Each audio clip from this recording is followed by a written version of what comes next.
Hello and welcome to Books and Beyond, the show where we help people personify their aspirations.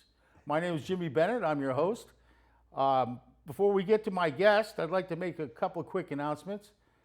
Our group, the Southeastern Connecticut Authors and Publishers Association, CAPA, is now meeting live. We're at the Groton Library. This month it'll be July 18th at 6:30. I hope that all our members will come out and support us after 2 years of doing virtual meetings. It's really nice to get back into meet space and be with everybody. We also will be doing this every third Monday of the month. So if you're interested in writing, illustrating, publishing, editing, have anything at all to do with the written word, and you'd like to come, please come and check us out. Great group of people, and I think you'll find people with a like mind and of your same interest. The other thing I'd like to talk about real quick before we get going is I want to reiterate that, we all need to support each other in these times.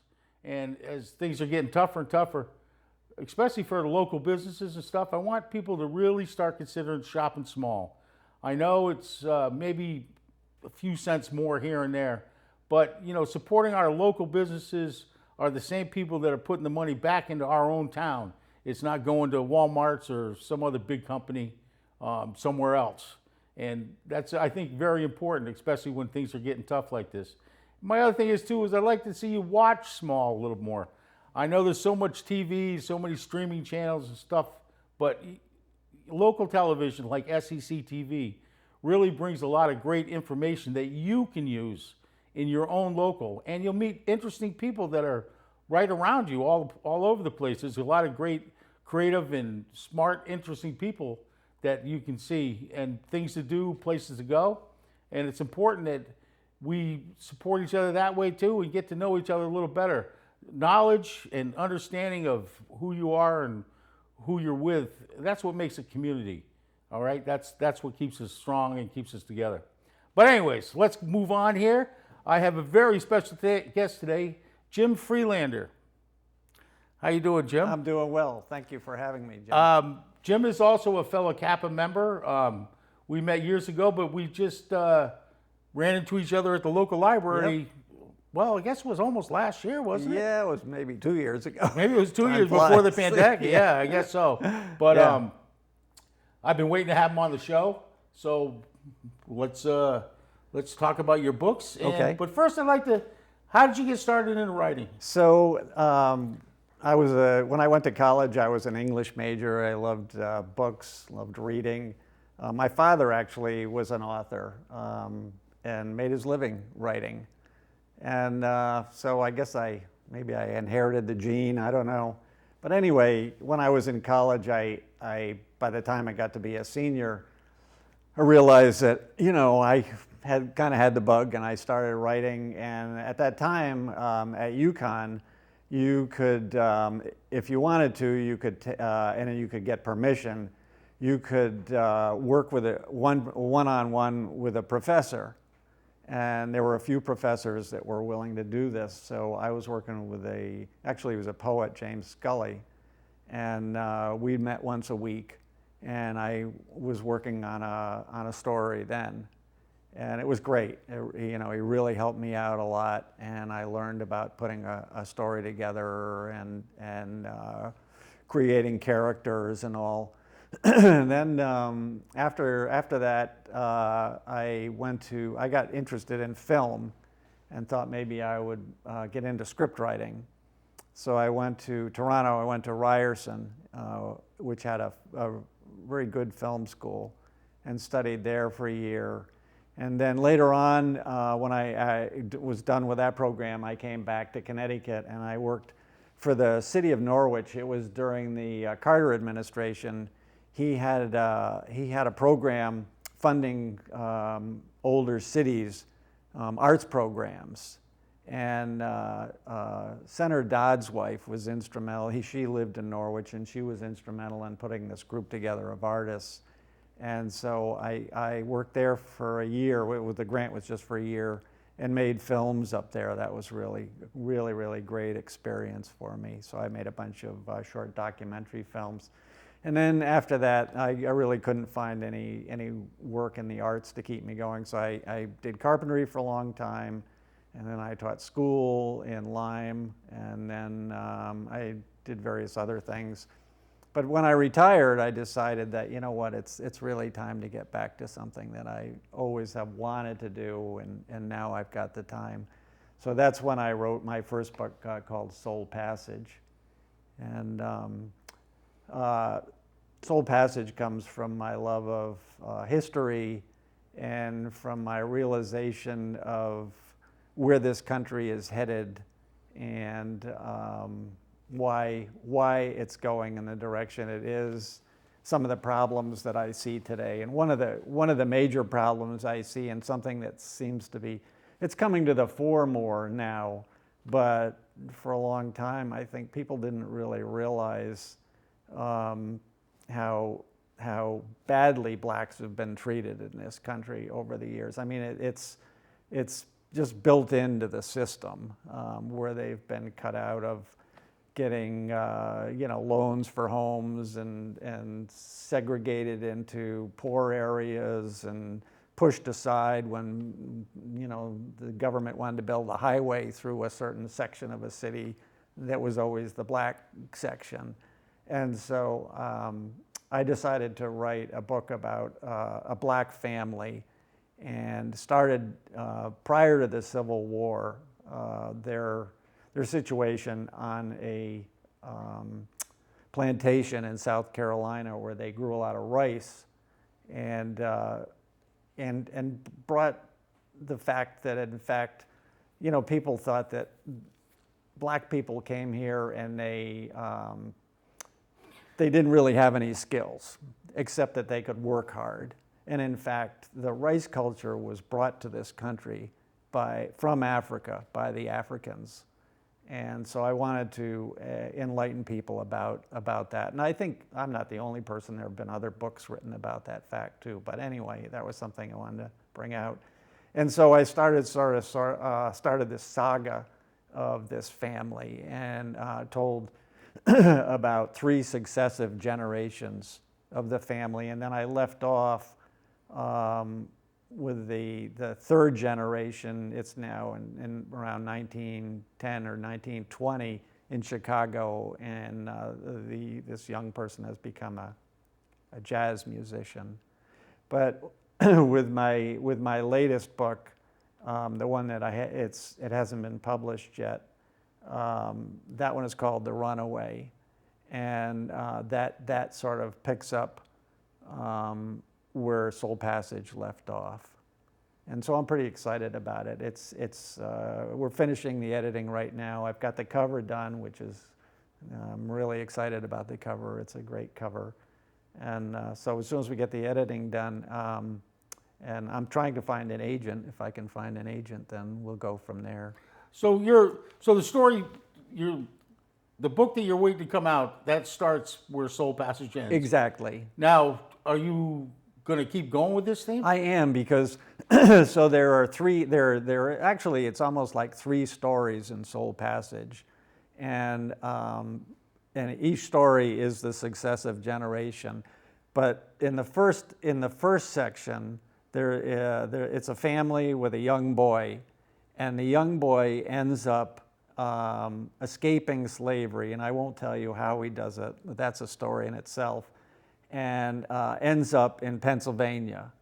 And so the new book is just one story. It's all about this young man who is now in Pennsylvania, and he's trying to get, he's trying to find a place where he can fit in, and he ends up in New York. So part of the story is getting to New York, because he's got a slave catcher after him that's been hired by the plantation owner. And the story also, I'm trying something different. I think it works really well. I really enjoyed doing this. Part of the story is from the slave catcher's perspective. So every once in a while you're with a slave catcher and what he's doing and what he's thinking. So I really enjoyed doing that. But anyway, that's the new book. That's what that one's about. Oh, good. Yeah. And when do you hope that's going to be out? Well, hopefully pretty soon. So right now, I've self-published my other books, but this one I'm going to try. I'm querying an agent. I'm trying to do an agent a day. I'm trying to query an agent, one agent every day. Yep. Because I know it's really, really difficult. But I think the story has a lot of potential. I think it's an exciting story. There's an exciting conclusion to it. There's a lot going on, and there's a lot of really interesting characters in it. So I've got hope anyway. Good. Yeah. Well, we all need that. We all need that. Now, what about your next book? What was your next book after Soul Passage? So after Soul Passage, I started working on, The Castle, but I had some time, and it was right while Donald Trump was pushing his wall along the border, the Mexican border, and it just seemed like it was crazy. It made no sense at all. It was just, it was basically to promote Donald Trump, and the wall is useless. And I guess now I hear parts of it are even falling down.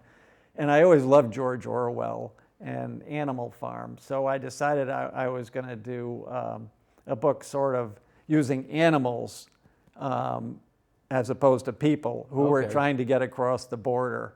And it's tongue in cheek, but it's fun and it's a good read.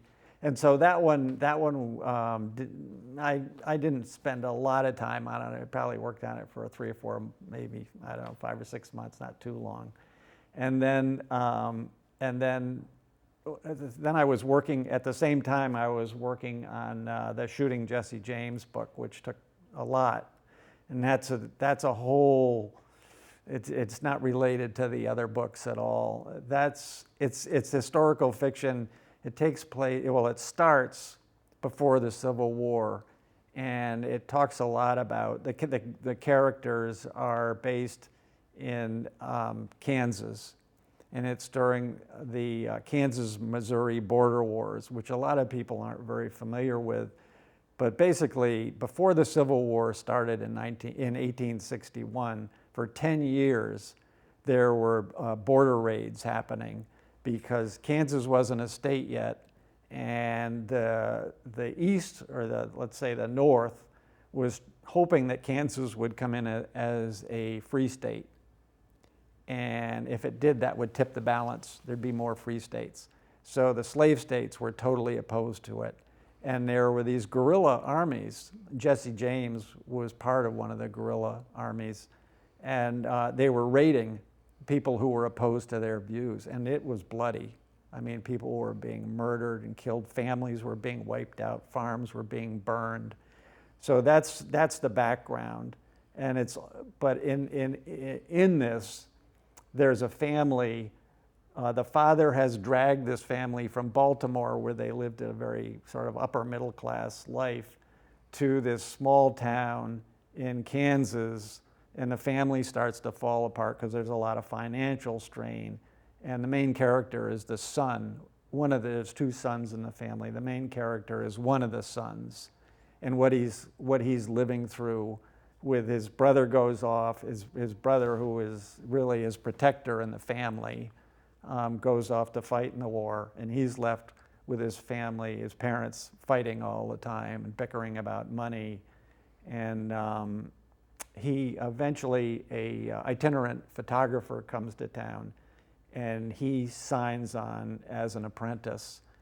And it's a long story, but anyway, he doesn't realize when he signs on that this photographer, what he really wants to do, by now the war is over, he wants to film Jesse James in the midst of one of his robberies.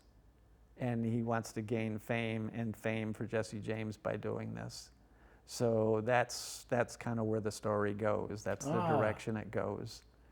And so I think it's a really good story. It says a lot about family dysfunction, and it also says a lot about what was going on in this country. And I think a lot of people just have no idea that those border wars were happening unless you're a real history enthusiast.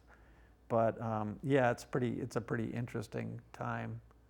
So the shooting part is filming. It's filming. Yeah. Yeah. Okay. I was going to call it The Photographer's Apprentice, and the editor that I had said, "Yeah, that's kind of boring. Why don't you call it something else?" We went around.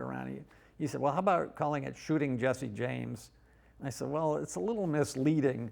But then with a cover, if you look at the cover, there's a particular picture of a photographer on the cover. Yeah. So I figured that way. Well, it's not so misleading. Yeah. I didn't realize. I guess they were starting to use film back then, right? Oh yeah. There Right was a there. lot of photography done. Yeah, a lot of photography. during the war. Right. Yeah. But this is still photography. He's trying to take He's still. just trying to take still pictures yeah, of the yeah. robberies. And Yeah, stuff? there weren't movies Yeah. at that time. Yeah. I wonder if. So I did a lot of research on photography at that time. Did anybody do that ever? I mean, No, there's a lot of pictures of Jesse James. Right, but I've never seen any But pictures no. of like actual robberies. Well, or, so this guy was really kind of ahead of his time. yeah. You know, he thought this would be really cool if he. So he. Well, I won't go in. Right, yeah. I don't want to give away the book. Yeah, but, yeah. But that's anyway. a very interesting concept. Yeah. I like that. Yeah, I thought so. Yeah. And also, I mean, you know, we just lived through the time when we had a guy who was basically a television personality. And I thought, well, you know, here's a guy, this photographer is basically trying to do the same thing, only it's back in, you know, the 1870s. Right. He's trying to create a star using photography or, you know, film. Right. And at that time, after the war, of course, the South's self-image was knocked down.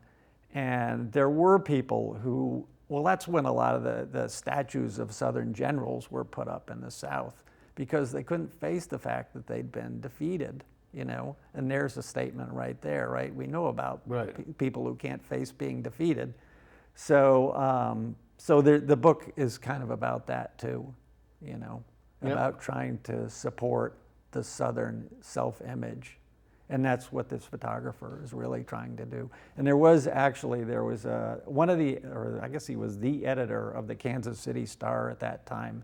He was a big promoter of Jesse James. He said it was all lies, all this stuff about him robbing banks and stuff. That was all lies. He was actually a great guy. And yeah, so it's somewhat based on that person. Wow. Yeah.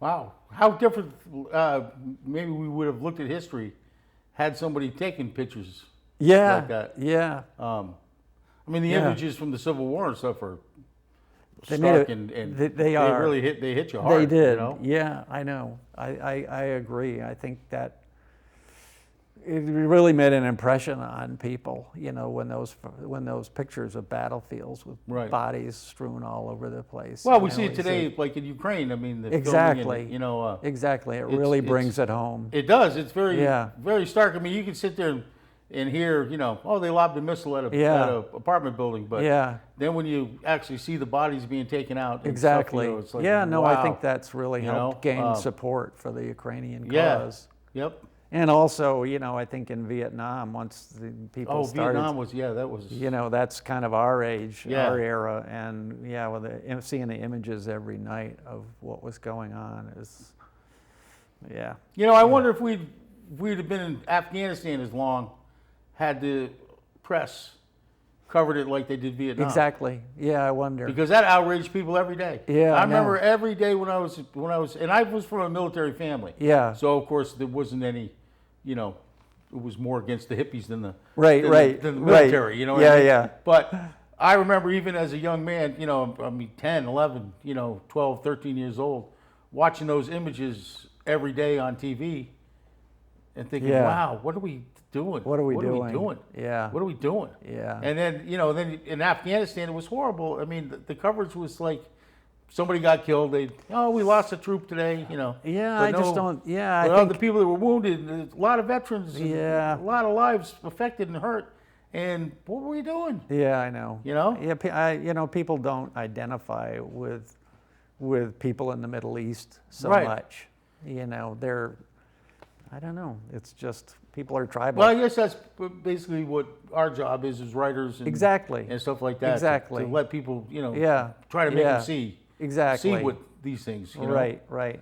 I mean, so you know, when you and I probably were in high school, you know, you learn the facts, you learn, you know, when the dates of things and all. But the thing that historical fiction can do is put a face on it. Right. It's personal. And all history really is personal. Right. I mean, the facts don't mean anything. Right. It's how they affect people. And you can't, you know, history books don't really do that, but fiction can. Well, in my books, you know, they're fiction, you know, but they're based with real people. Yeah. And they're based in 1920s. Yeah. 1918, Yeah. 1919, Right, 1920. right. Yeah, so you're And doing I the do same thing. get a big kick out of trying to use the terminology from that day. I do too. And the settings and the, Yeah. you know, and stuff. Yeah, yeah. Because like you say, it just sort of brings it to life a little It bit. does. You know what I mean? It you does. say, oh, William Gillette built this big castle, but it's a whole other thing when you're describing how it all came about and Right. what he did, and you know what I mean? Yeah. And I think Yeah. it makes people go, Yeah. oh, wow, that's you know, that's pretty That's incredible. That's the You know what I fun. mean? That's a lot of the fun part is doing Yeah. the research.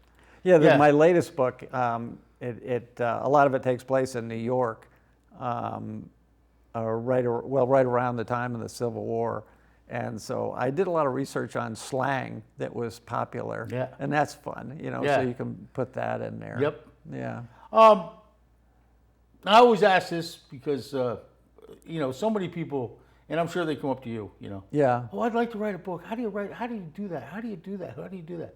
And I always say the same thing. Well, you have to sit down and write it. Sit down and write. You have to sit down and write. Sit You have to take down. time. That's it. Now, do you have a Spend the time. discipline?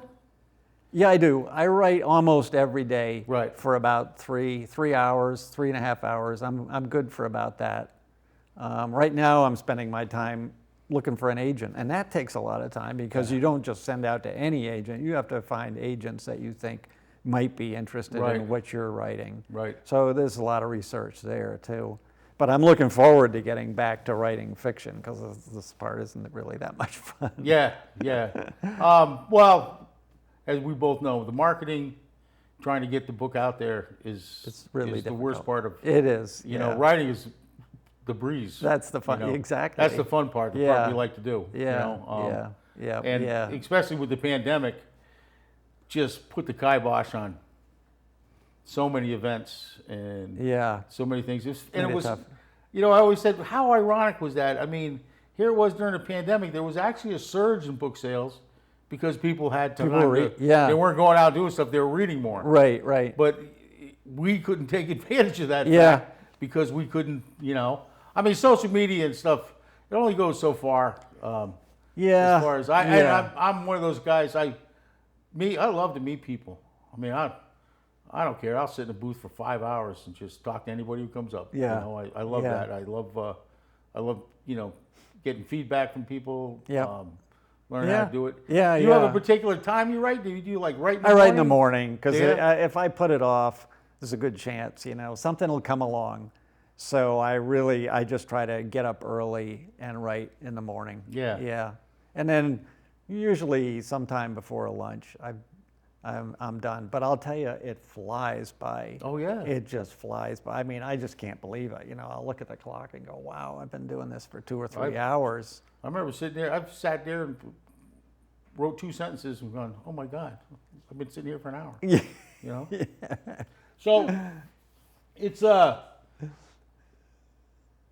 Oh, real quick, let's do the castle. The got a couple castle. minutes, yeah. Oh yeah, was the castle's a lot of fun.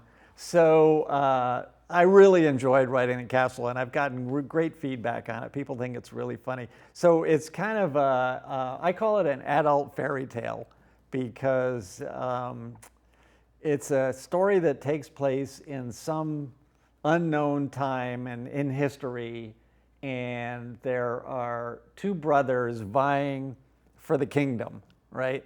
Papa's died, they're vying for the kingdom, and one of them has just won a battle, and he wants to celebrate. So it all takes place at one night in the castle. There's a banquet, and what it does is I set it up like it's a banquet. There's 5 tables, and all the administration, let's say, of the castle. You know, the financial administrators and the general and all the hotshots are there, and they keep moving from table to table. They're circulating, and it's the conversations that go on. Nice.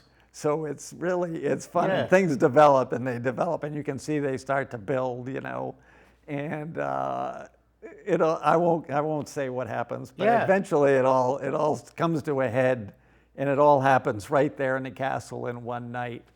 And I thought actually it would make a really good play, because you can do it. I mean, you don't need a lot of sets or anything. It all takes place in one thing. And I talked to a friend of mine in Florida who's in the theater, very involved in the theater, but he was telling me how hard it is to write plays, how there's a very, very specific format. And it sounded like a lot of work, and I'm not sure I want to take the time to do it. Well, there's a lot of local playwrights and companies and stuff like that. Yeah. Yeah. So I would too. Actually, I always thought one of my books, A Castle Christmas, would make a nice good story. Play. Yeah. Play or a movie, or it's kind of a Hallmarky kind of thing. Yeah. So, I'd love to see that happen, but Yeah. I don't know if it will. If Right. I run into the right person, then I might try to do that. Isn't that everything? Yeah. We're always hoping to run into that right person. Yeah, the right person. Yeah, but Well, anyway. I love the fact that you're very diverse in your writing. Yeah, well, I think it's really fun, to try different genres and try different things. I mean, one of the reasons that I wrote this sequel to Soul Passage was that another friend of mine who's a writer in Florida, she just writes sequels. Right. And she says that's the way to go. That's what people want. Yeah. Because once they get connected with the characters, they'll come back. And that's why I've kind of kept my books in the same thing. But there's a couple projects I'm hoping to work on. Yeah. Well, Jim, we're running out of time. I can't tell you how much I've enjoyed today. I appreciate it. Yeah, it's been fun. And now your new book, the name of your new book is? The new book is The Runaway. The Runaway. Yep. And as soon as it's available, I'll put it on my website. Yep. And it'll probably be on Amazon. Hope you get out, as well. And in Kappa too. Hopefully, we'll have some events coming up, and we'll try to. No, I like Kappa. It's a great group, Yeah. and it's great. The enthusiasm is wonderful. Right. And there are a lot of diverse voices. Yep. So I think it's a really good group. Yeah. And I think it's only gotten better too. Yes. It does. It improves all the time. Yeah. So, anyways, we'll be looking forward to that. Don't forget to go to his website, jimfriedlander.club, www.jimfriedlander.club, right? Yeah, well, jamesfriedlander.club. James, you use James. A little James. formal on the web. Yeah, Okay. And it's a great website, so check it out. He's got a newsletter and a blog. I think you'll enjoy it. So that's it for us at Books and Beyond today. Thank you very much for joining us. We'll see you next time. I think we're going to have a kind of a different show next time, so tune in. Thank you.